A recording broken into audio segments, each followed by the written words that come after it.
বিসমিল্লাহির রহমানির রহিম। রাজনীতি, রাজত্ব, জনগণ কিংবা প্রজা, রাজত্ব পরিচালনার নীতি, রাজার নীতি, রাজনীতি। আজকে যারা আমরা রাজনীতিবিদ হই, জনপ্রতিনিধি হই, তো তারা অনেকে এই বিষয়গুলো নিয়ে সম্পর্কে খুব একটা জানে না বা জানার চেষ্টা করি না, বা জনগণের এই প্রশ্নগুলো জাগে না যে আমি যখন একটা জনপ্রতিনিধি নির্বাচন করব, হোক সেটা ইউনিয়ন নির্বাচন, উপজেলা নির্বাচন, পৌরসভা নির্বাচন, ওয়ার্ড নির্বাচন কিংবা সিটি কর্পোরেশন কিংবা জাতীয় নির্বাচন, কোনো নির্বাচনে আমরা প্রশ্ন করি না যে যারা আমাদের জনপ্রতিনিধি হওয়ার জন্য আমাদের সামনে আসলো তাদের কী গুণ থাকা উচিত, একটা রাজনৈতিক ব্যক্তির কী গুণ থাকা উচিত। রাজনৈতিক ব্যক্তির কিছু গুণ থাকা উচিত, সেই বিষয়গুলো নিয়েই একটা কথা বলবো। যেমন প্রেম, ক্ষমা, শাসন, সহানুভূতি, দূরদর্শী, সহনশীলতা, সততা কিংবা কমিউনিকেশন স্কিল, অনুপ্রেরণা দেওয়ার ক্ষমতা, ন্যায়পরায়ণতা, ত্যাগ ও আত্মনিয়োগ কিংবা আত্মসমালোচনা, সিদ্ধান্ত সাহস, মানে সাহসের সাথে সিদ্ধান্ত গ্রহণের ক্ষমতা। এই যে বৈশিষ্ট্যগুলো কিন্তু একটা রাজনৈতিক ব্যক্তিত্বের মধ্যে, একটা রাজনৈতিক প্রতিনিধির মধ্যে থাকা উচিত। তার মধ্যে সহানুভূতি থাকতে হবে, পরমত সহিষ্ণু হইতে হবে। অর্থাৎ রাজনীতি করতেছি আমাদের পরিবার থেকে রাষ্ট্র কিংবা বন্ধু মহলে, সবার সাথে সবার মতামত মিলে না, আমাদের মত পার্থক্য আছে। আমরা পরিবারেও যদি কখনো একটা সিদ্ধান্তে আসতে যাই, সেখানে 5 জন সদস্য পরিবারের 5টা মতামত দিবে, তারপরেও যুক্তি আলোচনার সাপেক্ষে একটা জায়গাতে আমরা পৌঁছাই পরিবারের স্বার্থে। একই রকমভাবে রাজনৈতিক দলগুলো বা রাজনৈতিক গোষ্ঠীগুলো রাষ্ট্রের স্বার্থে তাদের নিজস্ব মতামত থাকবে, প্রদর্শন করবে, আলোচনা হবে, সমালোচনা হবে, একটা যৌক্তিক জায়গায় একটা সিদ্ধান্তে সবাই মিলে সিদ্ধান্ত গ্রহণ করবে, সম্মিলিতভাবে একটা সিদ্ধান্তে আসবে রাষ্ট্রের স্বার্থে, দেশের জনগণের স্বার্থে। এই যে পরমত সহিষ্ণু, আরেকজনের মতের প্রতি আমি সহিষ্ণু, আমি কাইন্ড, আমি দয়ালু, এইটাকেই বলা হয় পরমত সহিষ্ণুতা কিংবা সহানুভূতি থাকা অপরের মতের প্রতি। কৌশলী হইতে হয় একজন রাজনৈতিক নেতা, এটা পয়েন্ট 2। তাকে অবশ্যই কৌশলী হইতে হবে। একজন রাজনৈতিক ব্যক্তিত্বকে কৌশলী হইতে হবে। কেমন কৌশলী হইতে হবে? ব্যক্তির স্বার্থ, যেমন আমরা ফর এক্সাম্পল একটা দেশের আরেকটা দেশের সাথে ট্রিটি করতে হবে, চুক্তি করতে হবে। বাংলাদেশের সাথে একটা জাপানের চুক্তি হবে, তো বাংলাদেশের সাথে জাপানের চুক্তি হবে, বাংলাদেশের একটা ব্যবসায়িক একটা বড় বেনিফিট আসতে পারে, হইতে পারে, প্রফিট হইতে পারে। তো হয়তোবা আমাদের ব্যক্তি জায়গাতে হয়তোবা জাপানের সাথে আমাদের একটা শত্রুতামি আছে, অথবা একটা মতের অমিল আছে, অথবা একটা ভালো বোঝাপড়া নাই, সম্পর্কটা তো ভালো না। কিন্তু কৌশলী ব্যক্তিটা ওই যে অমিল থাকাটা, ওইটাকে একটু সাইডে রাখবেন, ওইটাকে প্রাধান্য না দিয়ে তখন সে দলের বা রাষ্ট্রের স্বার্থটাকে ঊর্ধ্বে রেখে কৌশলগতভাবে, কৌশলী অবস্থায় তাকে আঘাত না করে, তার সাথে শত্রুতামি প্রদর্শন না করে, তাকে আঘাত না করে সেই দেশের স্বার্থটা উদ্ধার করবে, চুক্তিটা করে নিয়ে আসবে, অর্থনৈতিকভাবে তারা প্রফিটেবল হবে। এইটা একটা কৌশলী। এই প্রসঙ্গ, এটা একটা জটিল একটা পয়েন্ট, যে ডিপ্লোমেটসরা কীভাবে কাজ করে, ডিপ্লোমেসি কীভাবে কাজ করে, বা কৌশলী কীভাবে হওয়া যায়। সো এই জায়গাতে আসলে আমরা অনেকে হইতে পারি না। আমরা যখন মতের অমিল থাকে, আমরা যেমন কারোর সাথে যখন মতের অমিল থাকে, তার সাথে আমরা ব্যবসা বন্ধ করে দেই, তার সাথে আমরা বাণিজ্য বন্ধ করে দেই। এইটা কোনো কৌশলী ব্যক্তির বা ডিপ্লোমেটসের ক্যারেক্টার হইতে পারে না। এটা রাজনৈতিক ব্যক্তিত্বের কিন্তু একটা বড় বৈশিষ্ট্য। তাকে প্রপার ডিপ্লোমেসি মেনটেন করতে হবে। সো যে ব্যক্তিটার মধ্যে ডিপ্লোমেসি নাই, সে ভালো রাজনৈতিক ব্যক্তি হইতে পারে না। সো আরেকটা প্রশ্ন হইতে পারে এখানে, আমি এখন আরেকটা গুণ নিয়ে আলোচনা করি, সেটা দূরদর্শী। একটা রাজনৈতিক ব্যক্তির, এটা পয়েন্ট 3, তাকে দূরদর্শী হইতে হবে, দূরের চিন্তা করতে জানতে হইতে পারে যে 5 বছর পরে, 2 বছর পরে কিংবা 1 বছর পরে কালকে কি হইতে পারে, দেশের পরিস্থিতি কি হইতে পারে, দেশের মানুষের মতামত কোন দিকে যেতে পারে, বিশ্বের পরিস্থিতি কোন দিকে যেতে পারে, কারোর সাথে যদি আমি খারাপ সম্পর্ক করি এটার ফলাফল কি হইতে পারে। আজকে হুট করে আমি আমার প্রতিবেশীর সাথে ঝগড়া শুরু করলাম, একটা ঢিল ছুড়লাম, এই যে ঢিল মারলাম এর ফলাফল কি হইতে পারে, কিংবা ভালো সম্পর্ক রাখলে এর ফলাফল কি হইতে পারে, এটা নিয়ে চিন্তা করা। এটা একটা পয়েন্ট, এটা হচ্ছে পয়েন্ট 3 ছিল। সো পয়েন্ট 4 হচ্ছে অনেস্টি, সততা থাকতে হবে। অনেক গুরুত্বপূর্ণ একটা জিনিস সততা, অর্থাৎ একটা ব্যক্তিকে সৎ হইতে হবে, অনেস্ট হইতে হবে, সত্যবাদিতা থাকতে হবে, তার মধ্যে সত্য বলার শক্তি থাকতে হবে, তার মধ্যে সততা থাকতে হবে, অনেস্টি থাকতে হবে। এই বিষয় নিয়ে তো আসলে অনেকের প্রশ্ন থাকার কথা না, সবাই এই জায়গাতে এক হইতে হবে। পরবর্তী যে গুণটা থাকা উচিত সেটা নিয়ে বলি। রাজনৈতিক ব্যক্তির কমিউনিকেশন স্কিল থাকা, অর্থাৎ একটা ব্যক্তি বা একটা রাজনৈতিক ব্যক্তি যখন বক্তব্য দিবে হাজার হাজার মানুষের সামনে কিংবা শত শত মানুষের সামনে, তার বক্তব্য, তার কথাগুলো সুস্পষ্ট হইতে হবে, পরিচ্ছন্ন হইতে হবে, পরিষ্কার হইতে হবে, শ্রুতিমধুর হইতে হবে। কটু কথা থাকা যাবে না, গালাগালি করা যাবে না, বাজে ভাষা ব্যবহার করা যাবে না। এইটা একটা গুরুত্বপূর্ণ বৈশিষ্ট্য, যে আমি জনগণকে কি বলতে চাচ্ছি যেন যেন সুস্পষ্টভাবে জনগণ বুঝে, মানে আমার কথাটা, আমার ভাবটা জনগণকে বলা, প্রপারলি বলা, who I am, what is our party is doing, মানে আমার দল আমি কি বলতে চাচ্ছি সেটা প্রপারলি বলা। এটা একটা রাজনৈতিক ব্যক্তির বা দলের একটা গুণ, কমিউনিকেশন স্কিল। অনুপ্রেরণা দেওয়ার ক্ষমতা, তো দেশে কিংবা দলে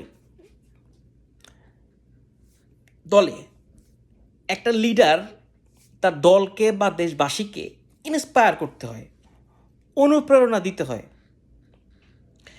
উদাহরণ হিসেবে বলি, একটা পরিবারের যখন একটা খারাপ সময় যায়, পরিবারের কর্তা বা একটা বিপদের সময়, ফর এক্সাম্পল পরিবার একটা অ্যাক্সিডেন্ট হয়েছে, একটা লোনের শিকার হইল, কিংবা তাদের ঋণগ্রস্ত হয়, তাদের বাড়িটা হারাইল, তো পরিবারের সদস্যের প্রধান, মানে সবার প্রধান যে কর্তা হবে, সে যেটা করে সেটা হচ্ছে সদস্যদের অনুপ্রাণিত করে। যে অনুপ্রেরণার ভাষাটা এরকম যে থাকে, আল্লাহ ভরসা, আল্লাহ দেখবে আমাদের, তোমার চিন্তা করো না, আমি এরকম পরিকল্পনা করছি, আমাদের ভবিষ্যতে এরকম সমস্যায় পড়বো না এবং এই সমস্যা থেকে দ্রুত কেটে উঠবো, তাদেরকে আশার আলো দেখানো। এইটা একটা গুরুত্বপূর্ণ গুণ। এটা কার? রাজনৈতিক ব্যক্তির। একই রকমভাবে রাষ্ট্রের প্রধানেরও এইরকম একটা গুণ থাকা উচিত, দেশবাসীকে স্বপ্ন দেখানো, যে এই যে পরিস্থিতির মধ্যে আজকে বাংলাদেশের যে পরিস্থিতি, এই পরিস্থিতির মধ্যে তার গুণটা হচ্ছে সে দেশবাসীকে বলবে আপনারা হোপলেস হয়েন না। যেমন বর্তমানে বাংলাদেশের অধিকাংশ জেনজির মানুষ কিংবা বাংলাদেশের ওভারঅল যাদের সামর্থ্য আছে, অ্যাবিলিটি আছে, তারা স্বপ্ন দেখে বাংলাদেশ ত্যাগ করবে। এই সময়ে একজন নেতার উচিত দেশবাসীকে আশ্বস্ত করা, বিশ্বাস করানো, তোমরা দেশে থাকো, আমরা দেশটার চেঞ্জ আনবো, পরিবর্তন আনবো। আচ্ছা, ন্যায়পরায়ণতা, এটা আরেকটা পয়েন্ট। জাস্টিস, তো কোনো কিছু দ্বারা বায়াসড না হয়ে, কোনো ব্যক্তির জন্য বা কোনো ব্যক্তির স্বার্থকে বাদ দিয়ে সার্বিকভাবে ন্যায়পরায়ণতা তাকে প্রদর্শন করতে হবে বিচারের সময়। ফর এক্সাম্পল, এটার একটা এক্সাম্পল দেই, যেমন হজরত ওমর রাদিয়াল্লাহু তাআলা আনহু সন্তান যখন একটা খাবার খেলো, যেটা এক প্রকারের তাকে মাতলামি, মানে মদের মতো, এটা আসক্ত বা নেশা জাতীয় একটা প্রোডাক্ট সে খাইলো। সেটা সম্ভবত হচ্ছে আপনার দুধের সাথে খেজুর মিক্স করার পরে সেটা 2-3 দিন রেখে দিল, রেখে দেওয়ার পর একটা ওই পানিটাই খেলো, খাওয়ার পরে সে একটা মাতলামি করা শুরু করলো। সো ফলাফলে তখন ওমর রাদিয়াল্লাহু তাআলা বলল, আমার সন্তান বলে আমি তাকে ক্ষমা করব, এটা তো হইতে পারে না। সবার জন্য যে আইন, সবার জন্য যে যেই মানে সবাইকে আমি যেভাবে শাস্তি দেই, যাকে সবাইকে যেভাবে বিচার করি, এই একই রকমভাবে আমার সন্তানের বিচার হবে। এবং যার ফলাফলে আমরা শুনছি যে তাকে 100টা বেত্রাঘাত করা হইলো, চাবুক দিয়ে মারা হইলো, সে মারা গেল 50টা বা 50টা বেতের বাড়ি দেওয়ার পরে বা কয়েকটা দেওয়ার পরে, আমি ঠিক সংখ্যাটা জানি না। তারপরে সে কবরে গিয়ে তার যে বাকি যে মায়েরগুলো চাবুক দিয়ে তার কবরের উপরে আঘাত করা হইল। এইটা হচ্ছে ন্যায়পরায়ণতা। মানে আপনি আপনার দলের কেউ ভুল করছে, কিংবা রাষ্ট্রের কেউ, পরিবারের কেউ ভুল করছে, আপনি তাকে ক্ষমা করে দিবেন, তার জন্য বিচার সব মাফ, 7 খুন মাফ। বিষয়টা এরকম না, সবার জন্য একই রকম আইন। এটাকে বলা হয় ন্যায়পরায়ণতা। ত্যাগ ও আত্মনিয়োগ, আত্মসমালোচনা। আচ্ছা, একটা রাজনৈতিক নেতার কে ত্যাগী হইতে হবে। একটা রাজনৈতিক নেতা যখন হয়, একটা এমপি যখন হয়, আমাদের পূর্ববর্তীতে আমরা যাদেরকে দেখছি বা ইউজুয়ালি আমরা যাদেরকে দেখি, তারা যখনই ক্ষমতাটা পায়, এমপি হয়, মন্ত্রী হয়, ইউনিয়ন পরিষদের চেয়ারম্যান হয়, 2 থেকে 3-4 বছর মধ্যে দেখবেন আপনার তার অর্থনৈতিক চাকা বদলে গেছে। তার বাড়ি, তার গাড়ি, তার সহায় সম্পত্তি, তার হোক বা তার পরিবারের হোক, দেখবেন ঠাস করে বাইরে গেছে। নির্বাচনের আগে যে সম্পদ থাকে, নির্বাচনের মানে 5 বছর পরে তার সম্পদের আকাশ পাতাল পার্থক্য। অর্থাৎ সে ত্যাগী না, সে ভোগী। তার মধ্যে চুরি করার একটা প্রবণতা আছে।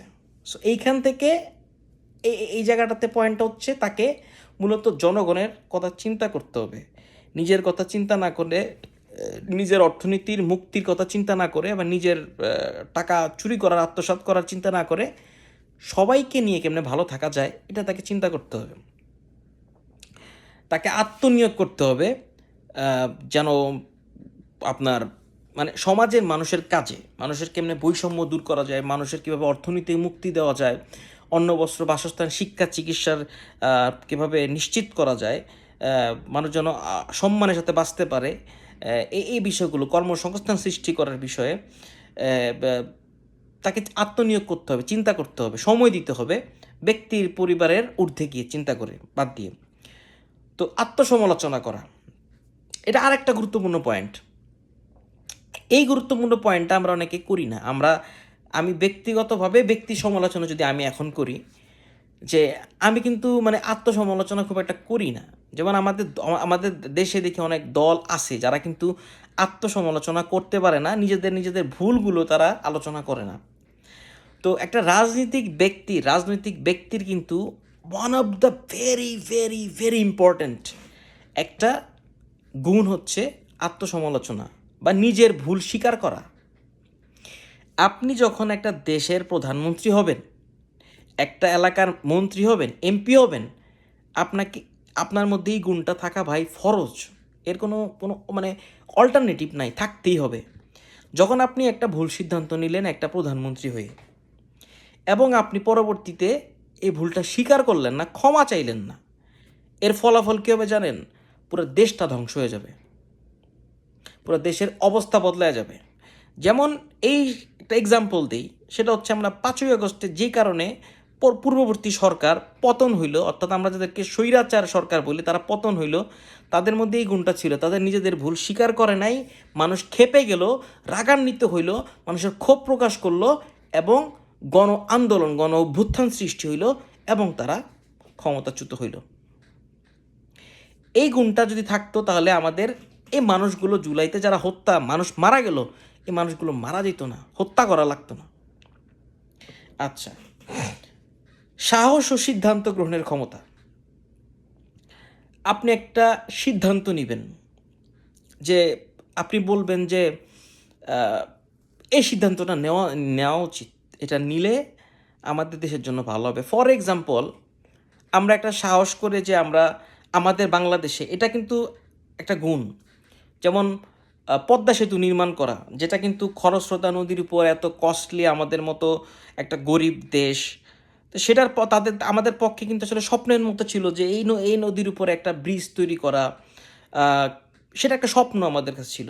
এই যে ডিসিশনটা নেওয়া, যে এখানে নদী বানাবো বা একটা সেতু বানাবো বা করব, এই ডিসিশনটা নেওয়া কিন্তু একটা বড় সাহসিকতার পরিচয়, এবং সাহসিকতা দেখানোর ফলেই কিন্তু আজকে আমরা একটা সেতু পাইলাম, যেটা আসলে আমাদের অনেকের কাছে পূর্ববর্তী অনেক দলের পক্ষে সম্ভব ছিল না সে স্বপ্নটা দেখানো, বা কেউ বলেও নাই যে এটা এখানে ব্রিজ করা সম্ভব বা করব, কারণ সেটা একটা সাহসের ব্যাপার ছিল।